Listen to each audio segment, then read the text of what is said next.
Hello everyone, welcome back to my channel. Karwa Chauth आने वाला है और आप भी सोच रहे होंगे कि इस बार करवा चौथ पे कौन सा नया आउटफिट खरीदें। Then wait and watch this video till the end, because इस वीडियो के एंड तक आपको लगने लगेगा कि सीरियसली न्यू आउटफिट क्यों ही लेना है जब हमारे पास ऑलरेडी एक पुरानी साड़ीज पड़ी हुई हैं जिसे हम रीयूज करके कुछ ऐसा new and trendy outfit create कर सकते हैं या करवा सकते हैं। So this time I have reused my old sari to create this mermaid ready to wear lehenga sari and this is my second Karwa Chauth outfit which I have created from a sari. इससे पहले भी मैंने लास्ट करवा चौथ पे एक और साड़ी क्रिएट की थी। अगर आपने वो वीडियो नहीं देखी है then click on this I button and links will be provided in the description box, so do check that video. This time I tried to create this fish cut sari और you can say mermaid sari, जो कि आजकल बहुत trend में है। But आजकल नहीं, थोड़ा टाइम हो गया, बट मैं एज यूजुअल ट्रेंड से लेट ही चल रही हूँ, तो इसलिए मैंने सोचा इस करवा चौथ पे मुझे ये वाली साड़ी बनानी चाहिए। देख सकते हैं कि पूरी हाफ एंड हाफ साड़ी है ये। तो इस पूरी साड़ी का मटेरियल नेट में था, हाफ नेट एक ऑफ वाइट कलर की थी एंड हाफ पिंक थी। पिंक वाली नेट पल्ला वाला पोर्शन जो था तो उसमें हल्के हल्के से लीफ पैटर्न बने हुए ब्रासो काइंड ऑफ टेक्सचर में थे एंड जो ऑफ वाइट वाला नेट पोर्शन है वहाँ पर हाफ पोर्शन में भी एम्ब्रॉयडरी, थ्रेड एम्ब्रॉयडरी थी और उसके साथ ही साथ सर्कुलर फॉर्म में ये जरी वर्क वाले पैटर्न बने हुए थे। तो इस सोचा कि ये फिश कट लहंगे में बहुत अच्छा लगेगा बिकॉज जो एम्ब्रॉयडर्ड पार्ट है वो अपर पोर्शन में आ जाएगा और बाकी का जो नीचे जो प्लेन पोर्शन है वो फ्लेयर में आ जाएगा।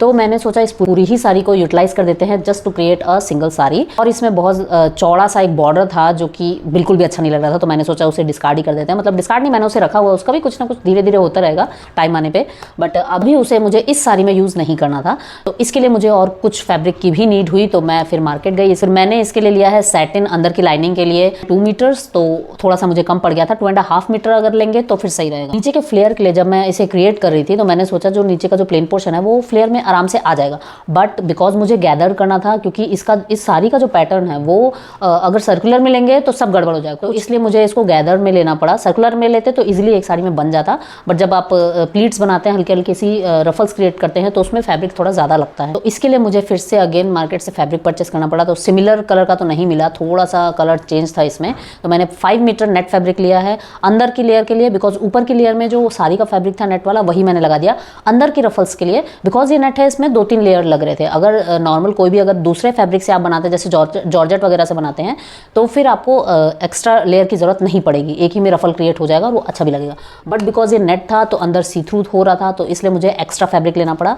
तो फ्लेयर में ये पूरा 5 मीटर यूटिलाइज हो गया। तो इसमें जितना भी फैब्रिक लगा है उसकी डिटेल मैं यहाँ स्क्रीन पे शो कर दूंगी, आप देख सकते हैं। तो इसके लिए मैंने सैटिन जो लिया वो 2 मीटर, देन अगेन जो ऑफ वाइट कलर का नेट है वो मैंने लिया है 5 मीटर्स एंड देन साड़ी में यहाँ पर जो बॉर्डर हटाया है मैंने, इसके बाद यहाँ पर जो है पाइपिंग यूज़ की है। ये पाइपिंग मैंने 7 मीटर्स ली थी। टेसल्स मुझे वहाँ पर बहुत अच्छे पसंद आ गए थे तो वो मैंने टेसल्स लिए। तो उसको मैं सोची थी साड़ी के कॉर्नर में लगा देती हूँ, बट फिर थोड़ा सा प्लान चेंज हो गया बिकॉज जब मैं ये पहनने लगी तो ये साड़ी छोटी हो गई, मतलब पल्ला पोर्शन थोड़ा सा छोटा हो गया। उसके बाद फिर मैंने और नेट फैब्रिक लिया है पिंक कलर का, तो वो भी मैंने अप्रॉक्स 5 मीटर लिया है बिकॉज नीचे का फिर मैंने सोचा कि अगर करना ही है कुछ चेंज, प्लेन नेट लगाने से अच्छा है कि रफल्स लगा देते हैं।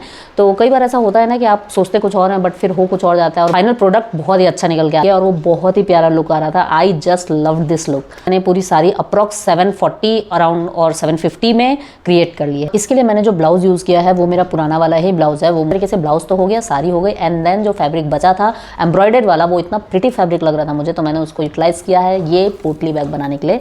So this is how it looks. बहुत ही क्यूट, बहुत ही प्यारा लगा मुझे ये पोटली बैग। इसका भी ट्यूटोरियल आपको जल्दी मेरे चैनल पे मिल जाएगा, so stay tuned for that. So without further ado let's get started. यहाँ पर पूरी ही साड़ी 2 पार्ट में डिवाइडेड थी तो उसे मैंने सेपरेट कर लिया है एंड देन जो लाइनिंग ली है वो ली है सैटिन की 2 मीटर्स एंड इसमें जो लेस लगी हुई थी वो भी मैंने अलग से निकाल ली है और फॉल को भी डिटैच कर लिया है। तो अब स्टार्ट करते हैं हम इसका कटिंग और स्टिचिंग प्रोसेस। तो इसके लिए सबसे पहले मैं लाइनिंग को कट कर रही हूँ, इसको ओपन करेंगे एंड देन इसको डबल फोल्ड करेंगे। उल्टे साइड से, रॉन्ग साइड से मैं डबल फोल्ड कर रही हूँ, ये हो जाएगा 4 फोल्ड और यहाँ से हम लेंगे फ्लेयर पार्ट का मेजरमेंट। तो इसके लिए मैं यहाँ पर 9.5 पे मार्क कर रही हूँ। जो लहंगा है वो 2 पार्ट में डिवाइडेड होगा, तो ऊपर जो बेल्ट वाला पोर्शन है वो, और अभी फिलहाल मैं फ्लेयर पार्ट को कट कर रही हूँ because flare part umbrella cut में है तो उसमें ज़्यादा आपको फैब्रिक चाहिए रहता है और बेल्ट पोर्शन बचे हुए फैब्रिक से मैं यहाँ पर निकाल लूँगी। तो अभी मैंने फ्लेयर पार्ट को कट किया है। इसकी लेंथ रखी है मैंने 24 इंचेस और वेस्ट मेजरमेंट है 9.5। और यहाँ पर जैसा कि मैंने बताया फैब्रिक थोड़ा सा कम पड़ गया था तो मुझे यहाँ पर देखना पड़ा कि कितना लगेगा मुझे, बिकॉज लेंथ मेरी थी 15 इंचेस और यहाँ पर जो विड्थ है टोटल वो रखी है मैंने 25 इंचेस राउंड ऑफ में। ये फ्रंट और बैक दोनों का साथ में निकाल रही हूँ मैं। तो इस तरीके से 15 इंचेस के लिए थोड़ा सा सामने से कम पड़ गया, तो यहाँ पर मुझे जोड़ तोड़ थोड़ा सा लगाना पड़ा। तो अगर 2.5 मीटर अगर आप कपड़ा लेते हैं तो ईजिली बन जाएगा, या 2.25 मीटर कपड़ा भी लेंगे तो भी ईजिली बन जाएगा। और ये लार्ज साइज ये जो पीस अभी कट हुआ है इसे हमें ज्वाइन करना है राइट साइड अंदर की तरफ करते हुए, दोनों को ही ज्वाइन कर लेंगे तो ये परफेक्टली फिट बैठ जाएगा। अब मैं इसे डबल फोल्ड कर रही हूँ और यहाँ पर मुझे चाहिए एग्जैक्ट मेजरमेंट 11 इंचेस का, तो उस पर एक मार्किंग हो रही है। एंड देन यहाँ पर मुझे एक डार्ट भी लगाना है, तो उसके लिए मैं 4.5 पे मार्क कर रही हूँ सेंटर पोर्शन से। एंड देन 4 इंचेस की प्लीट्स बनेगी, यहाँ पर डार्ट लगेगा। तो इस तरीके से और एक कर्व देते हुए मैं यहाँ पर मार्क कर रही हूँ और उसे कट कर लेंगे। थोड़ा सा फिश कट देना है, ज़्यादा नहीं, मुझे लूज़ ही रखना है, बिकॉज एकदम ज़्यादा फिटेड होगा तो फिर वो दिक्कत हो जाएगी। अगर एकदम फिटेड बनाना है तो आपको नीचे का कर्व और अंदर की तरफ लेना होगा। साड़ी का फैब्रिक है वो भी लाइनिंग के अकॉर्डिंग कट कर लेंगे। बट यहाँ पर उससे पहले मैंने यहाँ पर देखा कि हमें पीछे इलास्टिक यूज़ करनी है, तो उसके लिए फैब्रिक थोड़ा ज़्यादा चाहिए, अदरवाइज़ पहनने में वो एकदम फिटेड हो जाता है, फिर ऊपर चढ़ता ही नहीं है। तो इसके लिए मैंने फिर एक्स्ट्रा अलग से भी फैब्रिक कट किया है only for the back side. तो बैक साइड की बेल्ट बनाई है मैंने यहाँ पर 31 इंचेस लेंथ की और उसकी विड्थ है अप्रॉक्स 4 इंचेस।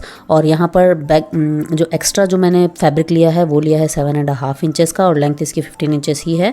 फ्रंट पोर्शन जो है वो एज इट इज़ रहेगा जो कि 23 इंच रहेगा, but only for back part मैंने यहाँ पर एक्स्ट्रा पीस ज्वाइन किया है, बिकॉज वो इलास्टिक स्क्रंच होके आ जाएगा तो थोड़ा सा कंफर्टेबल भी रहेगा पहनने के लिए। कभी भी जब आप इलास्टिक फ्रंट बेल्ट नॉर्मल और बैक साइड इलास्टिक वाला बना रहे हैं तो इलास्टिक के लिए आप 5 से 7 इंच एक्स्ट्रा फैब्रिक लें, तभी वो कंफर्टेबली आप बना पाएंगे। तो अब इसके बाद मुझे यहाँ पर फ्लेयर पार्ट कट करना है, तो यहाँ नीचे का जो पोर्शन है, जितना भी पोर्शन है वो पूरा मैं स्ट्रेट कट कर ले रही हूँ और ये पूरा ही फ्लेयर पार्ट में अटैच होगा। तो पूरे ही फैब्रिक को मैंने एक साथ अरेंज कर लिया एंड देन उसको कट कर लिया और यहाँ पर हम इसे रफल में क्रिएट करेंगे। तो यहाँ रफल फुट की हेल्प से मैं बहुत ही इजीली यहाँ पर रफल क्रिएट कर पा रही हूँ। आप चाहे तो स्ट्रेट स्टिच लगा के उसे पुल करके भी क्रिएट कर सकते हैं। तो यहाँ पर इस तरीके से ये पूरा फ्रंट वाला जो पोर्शन है उसका रफल क्रिएट हो गया है। बट मैंने अभी बहुत ही ज़्यादा गैदर्स लिए हैं, मतलब इकट्ठे हो गए थे, वो अच्छा तो लग रहा था बट वो सिर्फ और सिर्फ पूरी साड़ी का पोर्शन सिर्फ और सिर्फ फ्रंट पार्ट में ही आ रहा था, बैक साइड में पूरा प्लेन हो जा रहा था।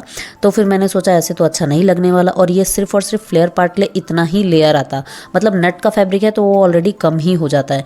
तो इसलिए फिर मैंने गैदर्स को थोड़ा सा ओपन किया, थोड़े से गैदर्स को कम कम दिखाया एंड देन ट्राई किया कि वो जो बूटियों वाला पार्ट है वो फ्रंट और बैक दोनों में आ जाए। और इसके बाद ही मैंने सोचा कि मुझे थोड़े से और नेट फैब्रिक की ज़रूरत पड़ेगी, तो इसके लिए फिर मैंने अंदर की लेयर लगाने के लिए फिर एक्स्ट्रा फैब्रिक परचेस किया है। तो ये रहा वो net fabric, of white colour का मिला मुझे, सिमिलर कलर का तो नहीं मिला। तो ये मैंने लिया है 5 मीटर और जो ऑलरेडी मैंने नेट का रफल बनाया था उसी के लेंथ के अकॉर्डिंग मैंने उसे कट कर लिया है। तो ये रहा अभी फ्रंट पार्ट, तो इसमें मैंने इसको ज्वाइन कर लिया है टॉप पोर्शन से और यहाँ पर अब हम फ्लेयर पार्ट और बेल्ट पार्ट को अटैच करेंगे। तो नॉर्मली जो अटैच करते हैं ये तरीका थोड़ा सा डिफरेंट होने वाला है, बिकॉज ये इनविजिबल स्टिच में मैं क्रिएट कर रही हूँ। तो सबसे पहले तो जो रॉन्ग साइड है उसके ऊपर इस तरीके से हमें रखना है और जो सैटिन वाला पोर्शन है उस तरफ सिलाई जाएगी। तो इस तरीके से अंदर वाला पोर्शन इनविजिबल स्टिच में आ जाएगा। तो इसके ऊपर अब हमें जो नेट लगाना है वो भी मैं सेपरेटली अटैच कर रही हूँ। तो नेट का पोर्शन जो है वो नेट से अटैच होगा और लाइनिंग का पोर्शन लाइनिंग के साथ। तो इस तरीके से ये अटैच करेंगे। बट उससे पहले हमें यहाँ पर अब लगानी है बेल्ट। तो उसके लिए यहाँ पर मैंने मेजरमेंट लिया 3 इंचेस और यहाँ पर मैंने कॉलर बुकरम को अटैच किया है थोड़ा सा स्टडीनेस देने के लिए। और ये रहा बैक पोर्शन का, और यहाँ पर ये इलास्टिक मैंने यूज़ की है ताकि वो स्क्रंच हो जाए और फिटिंग बहुत अच्छे से बैठे। तो इलास्टिक का मेजरमेंट यहाँ पर मैंने लिया है 15.5 इंचेस, हाफ इंच मार्जिन में चला जाएगा तो 15 इंचेस एग्जैक्ट मेजरमेंट रहेगी। फ्रंट बेल्ट है उसे फ्रंट पार्ट के साथ हमें अटैच करना है एंड जो बैक बेल्ट है उसे बैक पार्ट के साथ। तो इस तरीके से हाफ इंच का गैप मैंने छोड़ दिया था, तो वहीं से ही हमें इसे दोनों ही पार्ट में अटैच करना है। तो अब यहाँ पर मैंने सैटिन फैब्रिक लिया है, तो सैटिन फैब्रिक बहुत अजीब सा दिख रहा था, एकदम शाइन कर रहा था। तो उसके ऊपर थोड़ा सा उसे हल्का करने के लिए मैंने यहाँ पर नेट को डबल फोल्ड किया है और उसे फ्रंट पोर्शन में अटैच कर रही हूँ, ताकि मतलब थोड़ा सा जो ऊपर वाला पोर्शन है उसके साथ थोड़ा सा मैचअप हो जाए, अलग से एकदम से ना दिखे। तो इसलिए मैंने यहाँ पर दोनों डबल फोल्ड करके नेट फैब्रिक लिया है और उसे साथ ही में अटैच कर लिया है। तो इस तरीके से ये देखिए यहाँ पर डबल फोल्ड में है, 2 लेयर है और यहाँ पर इसे इस तरीके से अटैच कर लिया है मैंने। तो ये हमारा हो जाएगा फ्रंट बेल्ट। बैक बेल्ट में भी मैंने इसी तरीके से इसे रेडी कर लिया है और साइड से इलास्टिक को भी अटैच कर दिया है और सेंटर से जो डबल लेयर थी नेट की उसे अटैच कर लिया है। तो इस तरीके से यहाँ पर दोनों ही पीसेस को एक साथ ज्वाइन करेंगे, बिकॉज मैं फ्रंट और बैक पोर्शन दोनों ही एक साथ ज्वाइन कर यहाँ पर मेन फैब्रिक में इसे अटैच करना है। बट उससे पहले मैंने यहाँ पर डार्ट की मार्किंग की थी, तो उसे यहाँ पर हमें एक डार्ट भी क्रिएट कर लेना है, एक प्लीट जैसा। तो उसके बाद यहाँ पर ये देखिए, ये अभी हमारा फ्लेयर पोर्शन इसके साथ अटैच हो गया है और ये अंदर की लाइनिंग, ये देखिए कितना फिनिशिंग के साथ आया है। मैंने डबल फोल्ड किया है इसे, तो ये अंदर की तरफ से भी एकदम फिनिश्ड आया है और बाहर की तरफ से भी। तो ये तो नेट से ढक जाएगा तो उतना दिखेगा भी नहीं, बट अंदर आपको बहुत ही कंफर्टेबल रहेगा इस तरीके से पहनने में। तो सबसे पहले मैं यहाँ पर देख रही हूँ कि ये सिंगल लेयर लगेगा, डबल लेयर लगेगा या 3 लेयर लगाना है मुझे। तो इस तरीके से अटैच करके देख रही हूँ यहाँ पर, और इसे इसके बाद मेन फैब्रिक का जो नेट है ऊपर वाला उसके साथ अटैच करेंगे। तो बट उससे पहले यहाँ पर मैं अभी नीचे हल्का सा बाउंस देने के लिए, बिकॉज बहुत ही ज़्यादा प्लेन हो रहा था, तो उसके लिए मैंने यहाँ पर 1 इंच की कैन पट्टी यूज़ की है। तो इसे इस तरीके से पहले राइट साइड में ऊपर की तरफ एक सिलाई लगाते हुए अब इसे अंदर की तरफ फोल्ड करेंगे, तो ये पूरा अंदर की तरफ चला जाएगा। तो पहले मैंने ये कैन पट्टी राइट साइड में लगाई है, उसके बाद इस तरीके से इनफोल्ड करेंगे तो ये अंदर लाइनिंग की तरफ चला जाएगा, रॉन्ग साइड में चला जाएगा और यहाँ पर एक किनारे की सिलाई लगा देंगे। तो ये परफेक्टली सेट बैठ जाएगा और यहाँ पर नीचे थोड़ा सा बाउंस भी आ जाएगा।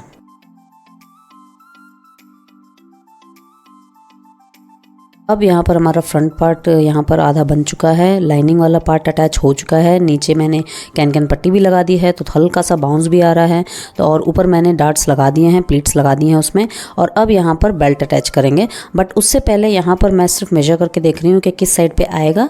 तो ये जो कॉलर बुकरम हमने अटैच की थी वो फ्रंट पोर्शन में आएगा और इस तरीके से घूम करके वो बैक पोर्शन में चला जाएगा, बिकॉज मुझे एक साइड से ओपन रखना है, हुकाई लगेगी वहाँ पर एंड देन जिप लगेगा वहाँ पर। तो ये वाला साइड ओपन रहेगा और ये वाला पूरा ही क्लोज्ड रहेगा। तो उसे क्लोज्ड बनाने के लिए भी मुझे पहले तो लाइनिंग को ही अटैच करना पड़ेगा, उसके बाद यहाँ पर मैं नेट के फैब्रिक को जो रफल मैंने क्रिएट किया है वो लगाना है। बट मुझे यहाँ पर कट नहीं करना है, बिकॉज उससे फ्लेयर में ना बहुत ही अजीब सा लुक आ जाता है, बिकॉज दोनों तरफ से वो बंद हो जाता है। तो यहाँ पर मैं इसे कट नहीं करना चाहती, इसीलिए मुझे यहाँ पर सेपरेटली इसे नेट पोर्शन को और लाइनिंग पोर्शन को पहले अटैच करना होगा। उसके बाद नेट वाले पोर्शन को ऊपर जो एम्ब्रॉयडर्ड पार्ट है उससे और इसको दोनों को अटैच करेंगे साथ में। तो ये किस तरीके से देखेंगे आप इस वीडियो के एंड तक बने रहिए, आपको इजीली समझ में आ जाएगा। तो सबसे पहले उसके लिए मैं यहाँ पर जो कट लगा रही हूँ थोड़ा सा हल्का सा स्लाइटली अंदर की तरफ करते हुए फिश कट लुक देने के लिए। तो इस तरीके से ये लग गया है। ये रहा हमारा बैक पोर्शन और वो फ्रंट। तो नॉर्मली जो बाकी ट्यूटोरियल्स आपने देखे होंगे तो उसमें तो डायरेक्टली साइड से अटैच कर दो, हो गया, बन गया लहंगा, बहुत ईजी होता है। बट ऐसा नहीं है, अगर आपको कुछ डिफरेंट करना है तो थोड़ी सी मेहनत तो करनी पड़ेगी। यहाँ पर मैं इसे इनविजिबल स्टिच में बना रही हूँ, तो इसलिए मुझे नेट और दोनों ही नेट फैब्रिक है उसे सेपरेटली स्टिच करना है और लाइनिंग को अलग से स्टिच करना है। तो ये जो टॉप पोर्शन है उसका नेट मैंने अलग से स्टिच किया है और लाइनिंग अलग से स्टिच की है। अब इसके बाद इसके नीचे उसका रफल लगाएंगे। तो यहाँ पर जो ओपनिंग दिख रही है यहाँ पर मैंने हल्का सा फैब्रिक छोड़ा हुआ है, बिकॉज जो अंदर की तरफ है वो भी मुझे जो सिलाई वाला फैब्रिक है, मार्जिन वाला फैब्रिक है, वो नहीं दिखाना है। तो उसे इस तरीके से इनफोल्ड करते हुए ये भी अंदर की तरफ चला जाएगा, पूरा सिलाई गुम सिलाई में चला जाएगा जैसे हम ब्लाउजेज में लगाते हैं जनरली। तो इस तरीके से बहुत ही फिनिश्ड लुक आता है और अंदर जब आप पहनेंगे तो वो कंफर्टेबल भी रहेगा, गड़ेगा भी नहीं आपको। तो इस तरीके से आप बना सकते हैं। थोड़ा सा डिफरेंट है, थोड़ी सी मेहनत ज़्यादा है, बट पहनने पे वो बहुत ही कंफर्टेबल होता है। तो इस तरीके से मैंने इसे डबल फोल्ड करते हुए एक और स्टिच लगा दी है। तो अब ये पूरा ही प्रॉपर फिनिश्ड लुक हो गया है। ये रहा इसका टॉप पोर्शन, एम्ब्रॉयडर्ड पार्ट अलग है, लाइनिंग अलग है, फ्रंट और बैक दोनों साथ में अभी अटैच हो गए हैं। अब जो नेट की लेयर्स मैंने बनाई हुई, रफल बनाए हुए हैं, उसे अटैच करेंगे। तो यहाँ पर मैंने 3 लेयर लगाई है। 2 जो ऑफ वाइट नेट था उसका सेपरेट रफल क्रिएट किया है, उसकी 2 लेयर हैं, और जो साड़ी वाला फैब्रिक था उसकी सिंगल लेयर है। तो इस तरीके से तीनों ही लेयर को अच्छे से एडजस्ट करते हुए सिर्फ और सिर्फ नेट वाले फैब्रिक में हमें इसे अटैच करना है। तो इस तरीके से सभी लेयर को मैं एक साथ अटैच कर रही हूँ। इससे क्या है ना, ये मैंने इसलिए किया है, मैं चाहती तो दोनों साइड से अटैच कर सकती थी, बट फिर वो जब आप मतलब पहनने के बाद वो लुक जो आता है ना, अगर साइड से स्टिच कर देंगे तो वो पूरा दब जाएगा अंदर की तरफ, पूरा फ्लेयर उसमें ख़त्म हो जाएगा। तो इस तरीके से अगर आप एक साइड से ओपन रखेंगे तो जब आप घूमेंगे तो वो ब्रिएट होगा। तो इस तरीके से ये देखिए, ये अभी सिंगल यहाँ पर सिंगल पीस में मैंने रेडी किया है, दूसरे साइड जिप लगेगी और हुक आएगा। तो अभी मैं जब ये राउंड ले रही होती है अच्छे से फ्लेयर हो पा रहा है, अदरवाइज़ अगर मैं इस साइड से भी स्टिच कर देती तो वो बंद हो जाता, वो अच्छा लुक क्रिएट नहीं हो पाता। तो इसलिए मैंने ये इतनी सारी मेहनत की है, थोड़ा सा दिमाग लगा है कि किस तरीके से बन सकता है। और अब जो ऊपर वाला पोर्शन था, पल्ला पोर्शन था, उसे मैं तो हल्का हल्का सा गैदर दे करके यहाँ बैक साइड से अटैच कर रही हूँ।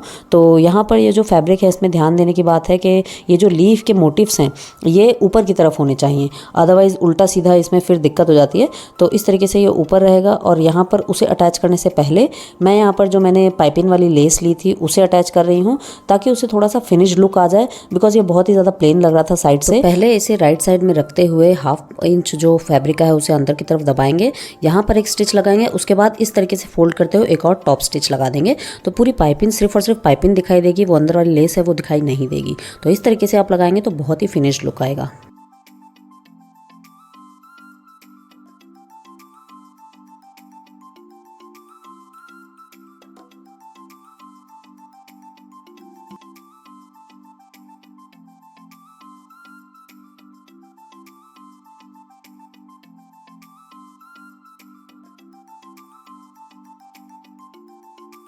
अब पूरी ही साड़ी के साइड्स में मैंने इसे सिंगल स्टिच लगा लिया। अब इसे अंदर की तरफ फोल्ड करते हुए टॉप स्टिच लगा लेंगे तो ये प्रॉपर्ली सेट बैठ जाएगा। तो इस तरीके से मैं यहाँ पर जिपर फुट की हेल्प से यहाँ पर इसे पाइपिंग को लगा रही हूँ, तो उससे बहुत ही अच्छा फिनिश लुक आता है और वो अच्छे से सेट बैठ जाता है।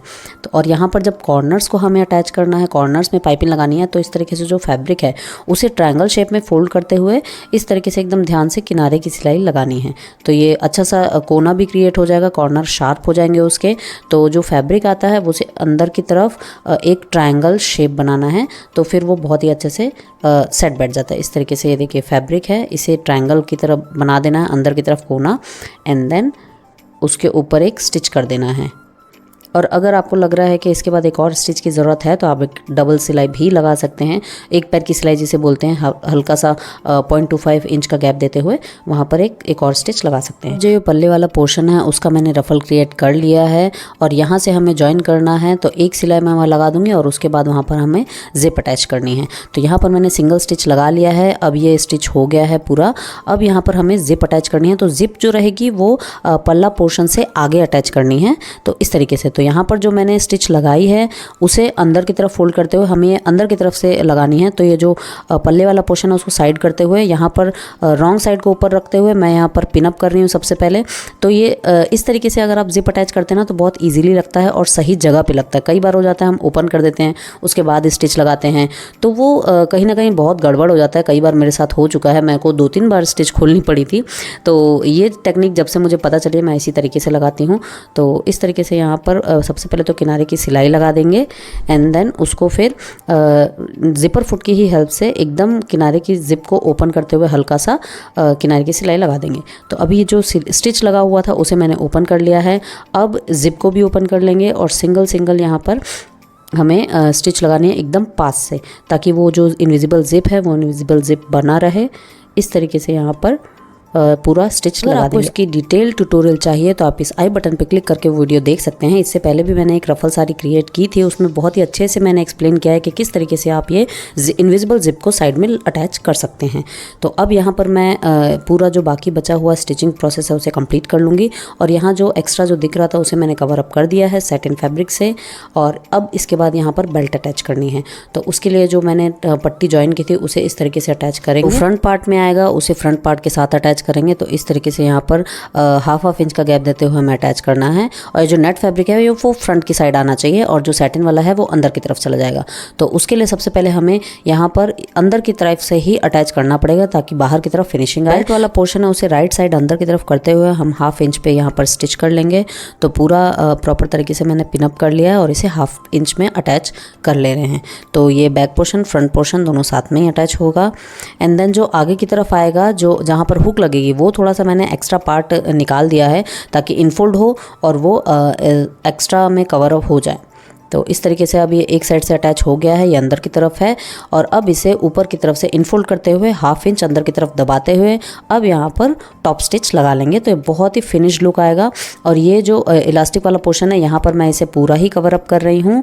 इस तरीके से इनफोल्ड करते हुए पूरा अंदर की तरफ फैब्रिक दबाते हुए ये पूरा अच्छे से फिनिश लुक आ जाएगा। तो यहाँ पर एक स्टिच लगाएंगे, उसके बाद सिर्फ और सिर्फ फैब्रिक को स्टिच करेंगे और इलास्टिक को हल्के हाथों से खींचते हुए जाएंगे, बिकॉज इलास्टिक पे जो स्टिच लगेगा वो सबसे लास्ट में लगेगा। तो इस तरीके से इलास्टिक को खींचते रहेंगे ताकि फैब्रिक पे स्टिच लग सके। इसी टाइप की एक और मैंने रफल साड़ी क्रिएट की थी, तो अगर आपने वो वीडियो नहीं देखा है then links are in the description box, do check that out. अब जो फ्रंट बेल्ट है वहाँ पर भी मैं स्टिच लगा ले रही हूँ और इसके बाद यहाँ पर जो इलास्टिक है उसे स्ट्रेच करते हुए हमें अच्छे से सेंटर स्टिच लगा लेना है ताकि वो प्रॉपर ये जो इलास्टिक है वो अपनी जगह पर टिके रहे। उसे भी स्ट्रेच करते हुए हमें स्टिच कर देना है। तो ये हमारा बेल्ट पूरा रेडी हो जाएगा पोर्शन। और जो फ्रंट पोर्शन में लगाया था वो मैंने हल्का सा यहाँ पर उसे डबल फोल्ड करेंगे और हल्का सा मैंने एक्स्ट्रा पार्ट निकाला है बिकॉज इसमें जो पैंट वाली हुक है वो लगाऊंगी मैं। तो अब इसके बाद ये हमारा बेल्ट रेडी हो गया है। तो अब इसके बाद इसमें मैं यहाँ पर सेंटर स्टिच लगा रही हूँ। अब इसमें इलास्टिक भी अच्छे से अटैच हो गया है और यहाँ साइड में मुझे हुकाई लगानी है। तो वो पैंट वाली हुकाई है, तो इसे मैं फैब्रिक के अंदर से निकालते हुए इसे हैमर की हेल्प से इसे हिट करूँगी और इसे अच्छे से अटैच कर देंगे। बट पहले मैंने ये सोचा कि बाहर की तरफ रहेगा तो गड़ेगा, तो फिर मैंने इसे अच्छे से ओपन करके उसके अंदर फिर फैब्रिक के अंदर अटैच किया है ताकि ये जो अंदर गड़े भी ना और ये कंफर्टेबली मैं पहन भी सकूँ। तो अब इसके बाद यहाँ पर ये ब्यूटीफुल सी लटकन ली थी मैंने, इसे भी मैंने इसी में अटैच कर दिया दोनों कॉर्नर्स पे। तो अब ये पूरा लुक यहाँ पर आ रहा है। देखिए कितना ही फिनिश्ड लुक आया है, बहुत ही प्यारी साड़ी बन के रेडी हुई है। इतना सारा नेट लगाने के बावजूद भी मुझे इसका फ्लेयर थोड़ा सा कम ही लग रहा था। और नीचे के ये देखिए जो कैन पट्टी मैंने अटैच करी है, इससे थोड़ा सा बहुत ही अच्छा लुक बाउंस का आ रहा है। अगर आप चाहें तो इससे ज़्यादा नेट भी यूज़ कर सकते हैं, तो इसका लुक और भी ज़्यादा अच्छा आएगा। और यहाँ पर मैंने टैसल्स भी अटैच किए हैं, जो पाइपिंग वाली लेस लगाई है ये भी बहुत ब्यूटीफुल लग रही है इसमें। तो कमेंट में ज़रूर बताइए आपको ये साड़ी कैसी लगी। और इसके बाद ये पूरा लुक क्रिएट होने के बाद मैंने जब इसे वियर करके देखा तो यहाँ पर मुझे इसका पल्ला थोड़ा सा छोटा लग रहा था। तो फिर मैंने इसको और नेट का फैब्रिक लिया, उसके बाद इसे मैंने एक्सटेंड किया। तो आइए देखते हैं वो मैंने कैसे किया, बिकॉज वो रफल क्रिएट किया है मैंने और उसी से बहुत ही ज़्यादा अच्छा लुक आ रहा था इसमें। तो चलिए देखते हैं। तो इसके लिए ली है मैंने अगेन 5 मीटर ऑफ नेट और इसके लिए मैंने एक बेस रेडी किया है और उसके ऊपर मैं मेजर कर रही हूँ कि मुझे कितना रफल चाहिए। तो 3 बित्ता मैंने मेजर किया है, उतना मुझे रफल चाहिए, उतना ही मैंने एक बेस नेट का फैब्रिक कट किया है। अब इसके ऊपर जो रफल्स है वो मैंने लगाऊंगी 3 लेयर्स में। तो जितना भी फैब्रिक बचा हुआ था उसको मैंने पूरा फोल्ड कर लिया है, जितने भी फोल्ड्स बने, और सभी को मैंने 7 इंचेस पे कट किया है। अब इसके सारे ही रफल्स क्रिएट कर लिए जितना भी बना एंड देन उसको एक एक करके लेयर्स में अरेंज कर दिया है और उसे फिर पल्ले के साथ अटैच कर दिया है। And here is the final look. Tell me in the comments below if you like this look and if you want to create something like this for your future parties or any other occasions. And if you like this tutorial then subscribe to my channel and share it with your friends and family. So if you like this outfit and tutorial, then share it with your friends, those who are still searching for a new look on this Karwa Chauth. Till then, take care and see you soon in my next video. Bye bye.